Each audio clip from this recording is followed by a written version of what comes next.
السلام عليكم. هذوما شويه نصايح نعطيهم لاي انسان متغرب، وصدقني نصايح هذوما ساعات الناس تشوفهم تافهه، ولكن من اهم النصايح انت جاي جديد الغربه. اول ما تجي الغربه اي انسان يجي جديد الغربه يصرف الفلوس اللي جابها معاه الكل، تلقاه جاي معمل من البلاد شويه فلوس في جيبه يقوم يصرفها الكل. علاش؟ خاطر ما يعملش الفرق ما بين الاورو وما بين الدينار. هنا في فرنسا لازمك ديما كي تصرف بالدينار، وكي تقبل الفلوس تقبلها بالاورو. ما تقولش انا جبت 80 اورو معناها هذه نقلبها بالتونسي تولي لي 240 دينار، معناها نجم من بعضك كيما نحباني. رد بالك صاحبي، كي تصرف تخرج الفلوس احسبها بالدينار باش تعرفها اللي هي اكثر، وكي تقبل الفلوس ديما قبلها بالاورو. هذه نصيحه الاولى. ثاني نصيحه كانت تتكيف، ورد بالك تجبد باكو الدخان نتاعك وتتكيف في منطقه عموميه، ولا في بالنسبه في كار نتاع ترام، ولا في بلاصه فهمتني فيها برشا ناس. صدقني خاطر باكوك باش يفرغ والناس الكل تشوف من عندك الدخان وباش تبقى ما تعودش.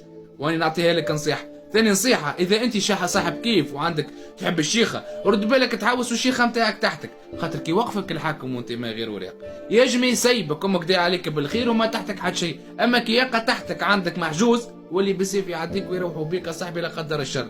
ثالث حاجة صاحبي وهي هامة برشا، هذه كي تاخذ النقل الجماعي ديما حاول خلص.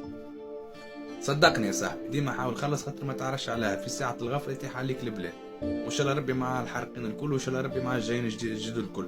صحيح الاوروبا صعبت، اما راهو اذا ربي مكتب لك قسم تفك صاحبي.